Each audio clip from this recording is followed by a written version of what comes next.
Magandang araw mga kaibigan. Narito ako muli para sa mga maiinit na balita ngayong araw. Kamakailan lamang ay nagkaroon ng hearing sa Senado kung saan naging mainit ang pagtatalo ng dalawang panig. Kilala si Senator Alan Peter Cayetano na mahinahon.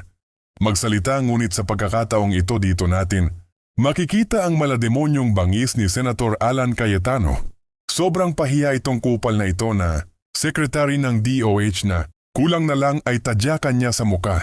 Itong kupal na ito. Panoorin natin ang naging sagutan nilang dalawa. Let's go! Can you clarify? So the policy now is, kasi meron pang private, pang LGU. So can we state it? No? So ang zero billing, wala talagang babayaran. Tama po? Yes, Mr. President. Wala pong binabayaran. And that is for government hospitals? for DOH. DOH government retained hospitals. Okay. And you don't have to be an indigent. There is no need to be classified as Okay. indigent. For indigents, it is zero billing in private hospitals as long as it was within the case rate. No, dun muna ako sa sa non-indigent.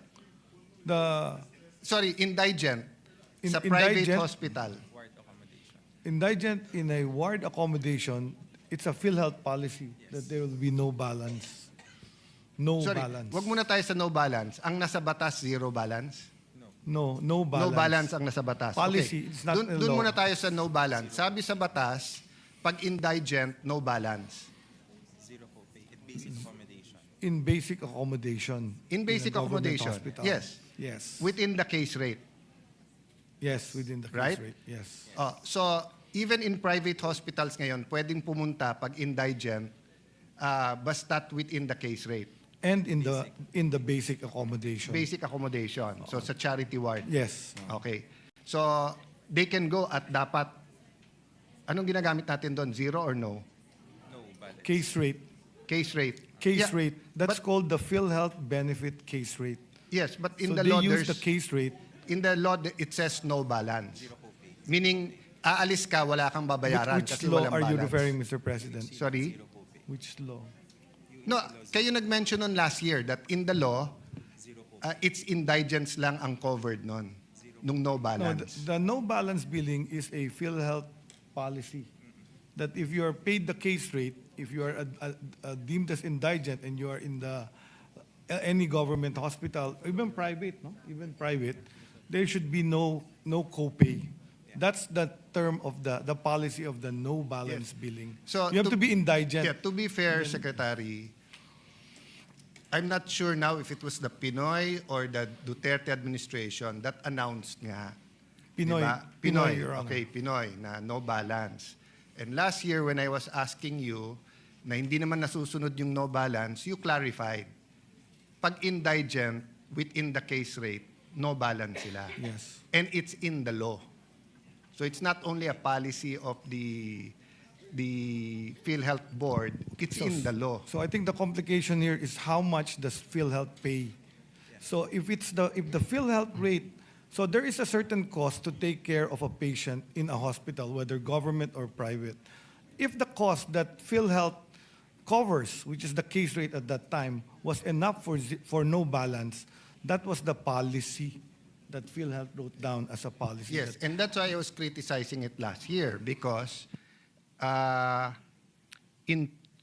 last year's budget, that's why I was criticizing it because when we spoke 23 for the 24 budget, ang last na review ng case rate was still 2017. So, syempre, napakababa na nun. So, hindi naman natin binabago yung no balance, pero ang layo na ng inflation or ibang cost, no? So, I'll go back to that later, sir, with your permission. Let's go muna sa LGU. Sa LGU, ano yung rules sa no balance? LGU hospitals? Indigent, no balance billing.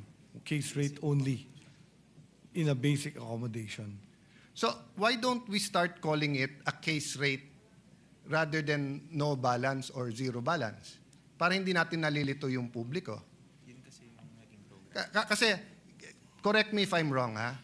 Kasi ang batas sinasabi, magsa-survey kayo. Di ba? Ang PhilHealth. Pag survey nyo, i-average nyo ngayon yan. So yung average, yan yung case rate. So kung sa DOH hospital, so pag sinabi nyo 50,000 for this procedure, kung sa DOH hospital, it's only 35,000, zero billing ka o no billing. Pag pumunta ka sa isang private hospital and it's 50,000 within the case rate, zero billing ka. But kung ikaw mismo pupunta ka sa mas mahal na hospital and it's 70,000, bayad ka ng 20,000. Because the intention of the law was, in the average, there's more than enough hospitals na you will go na it's 50,000. Pero pag hindi mo inayos yung case rate, yung average, de halos kahit saan ka pumunta, over, edi natural magbabayad ka. Di ba? So the no billing or zero billing, ang kambal niyan yung case rate. Tama? Correct. Okay. Ang problema, because of the scandal, etc., and I knew, sir, wala ka pa nun, yung presidente natin ng PhilHealth, ang ginawa niyong remedyo na lang, quick ano na lang, 2024, is you just had a order na 30% na lang increase sa lahat. Tama po? 30% plus another 50% increase in case Yes. rate. So the total increase as of 20 today is 80%. Yes, 30% nung 2024, and then nagsunod nga, same year, another 50%. Okay? Correct. That's correct. Matatapos na yung 2025. Ba't hindi kayo nagsasurvey? Ongoing, there are how many thousand case rates? There are so many thousand case rates. So the case rate was across the board, but we are increasing a lot of rates that have now really gone beyond zero balance. For example, dialysis. It used to be 2,500. We increased it to 6,350. And dialysis patients are not paying any more additional, even in the private dialysis center. No, Heart attack, we also increased it from a measly 75,000. We increased it to about 500,000 plus. I So acknowledge today, that. I even acknowledge- jeepney drivers are treated in private hospitals for... I acknowledge yung coronary artery bypass graft surgery is 660 until 960,000. Philippine Heart Center, it's 550,000. Makati Med, it's 550 to 900,000. May sobra pa ng 6,000 and world-class ang Makati Med. I acknowledge that. I acknowledge dialysis, ganun din, di ba? But ang point is not that, I tell my staff, huwag kayong pumunta sa akin at sasabihin nyo, sa major subjects, 90 kayo lahat, pero sa isang subject, 70 ka. We're talking about our healthcare system eh. And that's why you're supposed to have periodic surveys. But nowadays with digital, and because you regulate hospitals, you cannot send to all the hospitals one piece of paper, or you cannot send a iPad na sasagutin nila, then they give it to you at sasagutin? For your information, the PhilHealth is currently doing what's called shadow billing for the diagnosis-related groups. Sir, So you're not because we're going to answering my change- questions eh. Nandun ako sa inyong survey sa case rate We are, para the malaman survey nyo. is the shadow billing of how much each case costs currently in several hospitals. And how I think long- 160 Yes, hospitals. it's November. PhilHealth is doing It's this. November now. Taguig has 1.3 million residents. We have about 160 to 180,000 households. Every quarter, we do a survey with 200 questions at least per household. Every quarter. It's November now. Why can you not have this survey para alam talaga natin magkano? So, if you're going to tell me, You asking about a household survey No, done by I'm telling PSA you or that- a survey of hospitalization? we're surveying 160,000 households every 3 months. Household, not You- hospitals. Not hospitals. So we're surveying hospital Yes. costs. So isn't it easier for you? You're going to do 160 hospitals na under your regulation, hindi nyo matapos kaagad? It's ongoing. We're doing it. Kailan matatapos? It's November na eh. Yes. For the survey to be completed, it's about 5 to 6 million claims that they started Sir, to average the cost. You don't need the claims. Ang pinag-uusapan dito, costing analysis. All you have to do is ask all the hospitals, Yung bawat ano nyo, magkano yon? So when there is a claim, there is also the actual cost and the bill. So PhilHealth has all that data. Kaya nga So pinapahirap. they're doing the survey Mr. of Secretary, 5,000. Mr. Secretary, learn to listen din. I'm telling you, pinapahirapan nyo ang sarili nyo. Ito, cesarean section, 23,000 to 58,000 pesos. Sa Fabella, 37,000 pasok. Sa Makati Med, 18 to 240,000. All you have to do is ask Makati Med to average that for you. You send the survey forms, they send it back. You're talking about 160 hospitals. Kayang gawin ng 1 linggo yan. Pinapahirapan nyo sarili nyo. So, 2024, that's 9 years hindi kayo nag-survey. Sorry, 2017, 2018, 2019, 2020, 21, 22. 7 years. So last year, nilagyan nyo na lang percentage. Ngayon, November na, wala pa rin. So habang wala yan, niloloko natin ang tao sa billing nila. Kasi announce tayo ng announce na don't worry, may PhilHealth, lahat kayo, membro, may zero billing, may billing, may ganitong programa, etc. Litong-lito na sila. Di ba? So why don't we simplify it? Oh, so assuming we do it your way, when will you get the average? When will you get the cost analysis survey results? Middle of 2026. If I can do it in 1 week, magre-resign ka? Yes. O sige, call ako. Call ako. So, Mr. President, we will meet tomorrow. And I will bring an IT expert. You bring the list of the 160 hospitals and all of this case rate. Okay? No, sir, hindi pwedeng tungo-tungo lang dito sa Senate. Seryoso tayong pinag-uusapan. Be here at 4 o'clock tomorrow? Can you be here at 4 o'clock tomorrow? PhilHealth, President? Yes, according to the PhilHealth president. Okay. The yes is okay. So my staff, please make sure. Oh, sir, do you acknowledge na yung present 80% nyo, marami pa rin doon ang sobrang kulang? It's me 80% of. No, yung inyong plus 30% plus 50%, do you acknowledge na marami pa rin na hindi na if you average it out and go to different hospitals, kulang siya? Yes, that's why PhilHealth is trying to go to DRG. Because what happens is in a case rate, the diversity of costing is so high, so wide. Because it's so wide, there will be people that will be paying more, will spend more, and there will be people who are spending less. By going to DRGs, the payment scheme becomes more accurate. How long do you need to shift to that scheme? Middle of 2026 to pilot the DRG. So ipapilot nyo Right pala. now, it's actually being implemented as a shadow. Yeah, Mr. shadow Secretary, billing. what I'm trying to tell you is even in the present cost analysis, you can do it right away and people won't suffer. But hindi nyo nalang aminin na kulang ang pera nyo, kaya hindi nyo magawa, kaya hindi nyo matupad yung pangako dun sa law na zero billing. Kasi kung yung even on the cost analysis, madaling gawin yon. Kasi mag-a-average ka eh.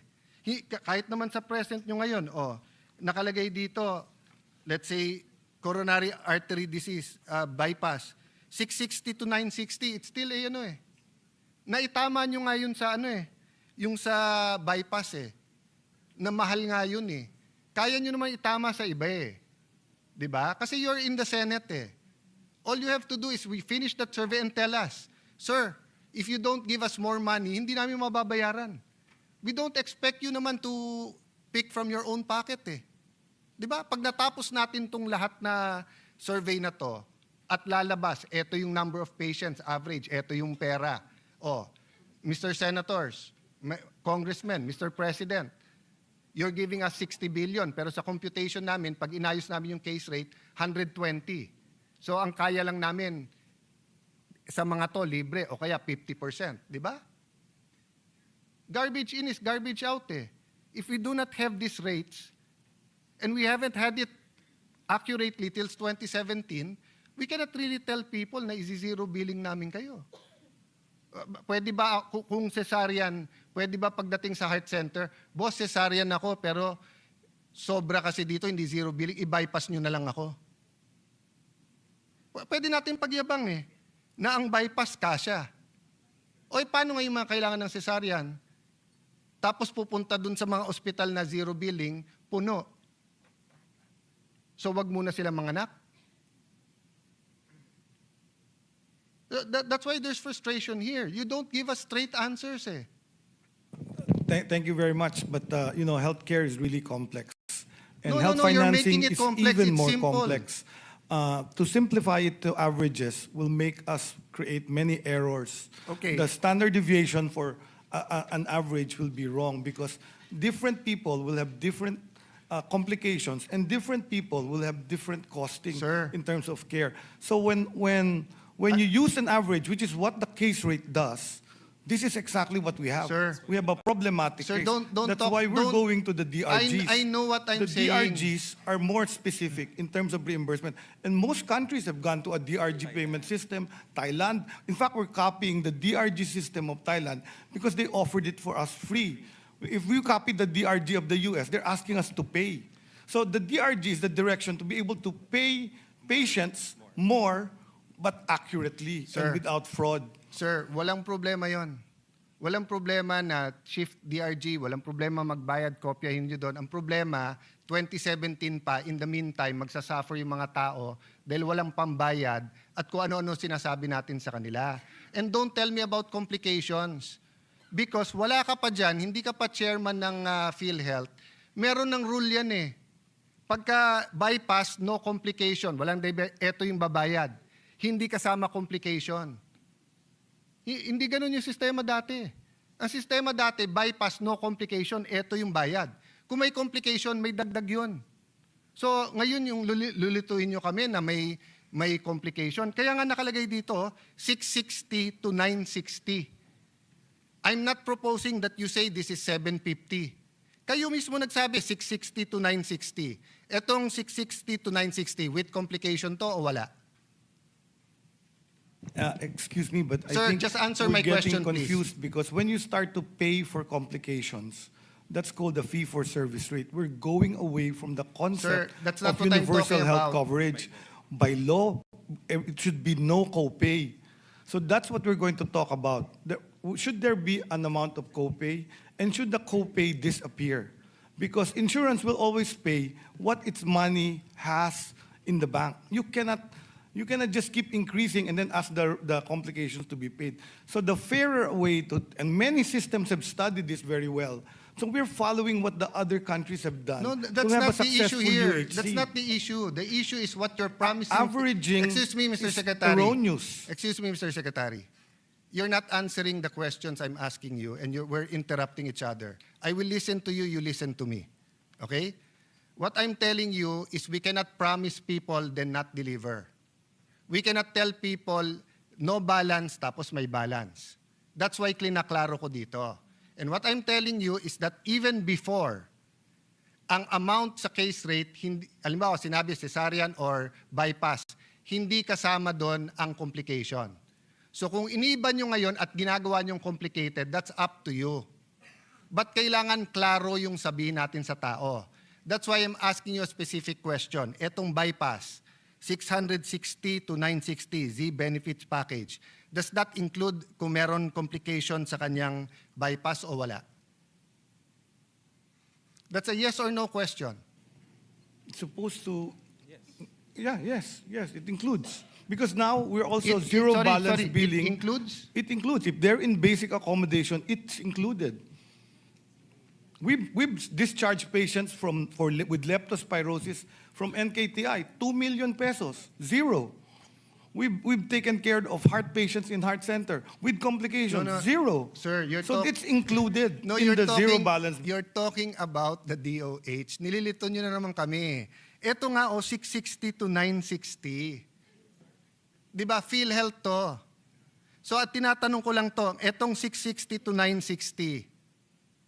This is a Z benefit package. Yes, Z benefit package has a pre-approval. So you have to actually go to it. So the chances of having a complication are actually less.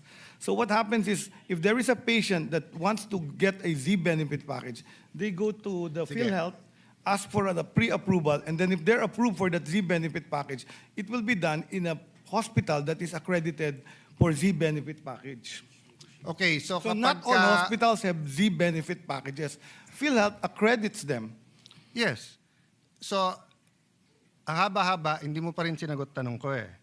So, if patient A goes to heart center, pre-approved, okay, walang complication, 660, no problem, babayaran, di ba? No complication, 960 ang billing, babayaran, di ba? Oh, for one reason or the other, nagkaroon ng complication, naging 1.5 million. Babayaran ba yung mahigit sa 960? Hindi. Zero balance is applied for all patients admitted in basic accommodation. Okay. So, if yes. this patient Sir, is Z-balance, yes or no lang eh. Wait, I will tell. If Sir, this patient sorry, is sir. Z-benefit, Excuse me, sir. they are Hindi admitted tayo in basic matatapos accommodation, and they will have no copay. It will be zero. But if they are in a pay ward, they will be charged for the complication. Sir, do you think I'm stupid? Paulit-ulit tayo kanina na No. sinabi na natin na ward eh, di ba? Sinabi na natin government hospital, nililinaw ko na eh. Sinabi ko na, kung 960 may complication, yes or no, para matapos tayo. Di ba? Para matapos tayo. Mr. President, I think the Secretary wants to go back tomorrow. Let's just go back tomorrow. Let's have every day na lang to. Simple-simple tanong ko sa iyo eh, para matapos tayo eh. Ayaw mo sagutin eh. Di ba? Tinanong ko sa iyo, heart center. Heart center is a Heart government. center, zero balance. Oh, DOH zero balance. hospital. Sir, hindi mo pwedeng yes or no? I said yes earlier. Oh, then stop at yes. Okay? Oh, so 960, walang complication, bayad. Sabi mo yes. 1.5 million dahil nagkaroon ng complication, ha? Ano to? Indigent, babayaran dahil zero billing. Okay. Lipat ka ngayon sa private hospital. Naka-charity ward. Walang complication. The 660 till 960 covered, di ba? Yes, okay. Nagka-complication, 1.5 million. Magkano lang covered? 960. 960 lang. Yeah. So that's what I'm saying from the start. Yung cost mo na to doesn't include complications. So don't tell me kanina na complex kasi to kasi pwedeng may complication. Yung amount mo dito is for basic. So if you do the survey in all the hospitals, then announce to people, eto yung rules. Kung government hospital, ganito. Kung private, ganito. Ilan kami dito? Si Senator JV, nakailan amendment na yung PhilHealth? We were here then. So we know the law. We know na kulang ng pera. Hindi yun yung issue. Ang issue, chairman po kayo ng PhilHealth, hindi nyo ginagawa yung survey. And then sasabihin nyo ma-migrate, pilot pa lang, next year pa lang. So in the meantime, each and every one of our constituents na may problema, hindi makapagpagamot. Oh, now answer me. With the zero billing, ilan lang ang kasya sa government hospitals natin? Ilan ang beds ng ating government hospital? Na basic na sasabihin nyo. Total. 90% of the total public beds in the And how DOH many hospitals. public beds do we have? Excuse me, sir. I'm asking the secretary. Excuse me. Sir Secretary, you mean you don't know that? That's basic info. It keeps changing because there are hospitals that increase their bed capacity by law. So the number is not Sir, a fixed number. By law and actual, there are certain things that daily you have to know. And nasa fingertips mo yan. No coaching. I am testing the secretary precisely because I want to know if he's diligent on this or not. You don't have to give me the exact. You can give me a ballpark.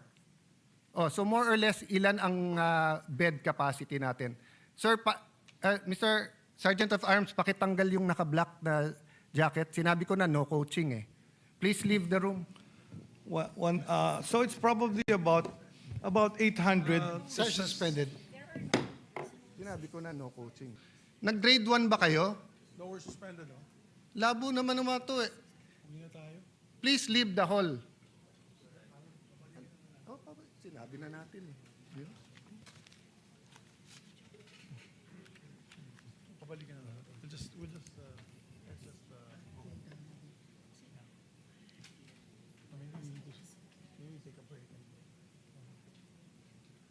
Session resumed. Mr. President, if we may say. Session is resumed. Thank you, Mr. President. Mr. President, I think it's a bit heated now, the arguments, with due respect to my dear colleague and the secretary. Maybe we all need to take a break. We've been here also for everybody, including the secretary, has been here for the whole day. So I move that we just suspend consideration of the budget and take it back up tomorrow. I will just ask them to come back tomorrow, Mr. President. I so move, Mr. President. Is there objection? There being none, motion is approved. Thank you, Mr. President. Mr. President, I move to suspend consideration of the budget. House Bill number 4058. I so move, Mr. President. There's a motion by the majority leader to suspend the consideration of House Bill number 4058. Is there objection? There being none, motion is approved. Thank you, Mr. President. Mr. President, I move that we suspend session until 1 o'clock in the afternoon of Thursday, November 27, 2025. I so move, Mr. President. Is there later this objection? afternoon. There being none, the session is suspended until 1 o'clock in the afternoon of Thursday, November 27, 2025. Thank you very much, Mr. President.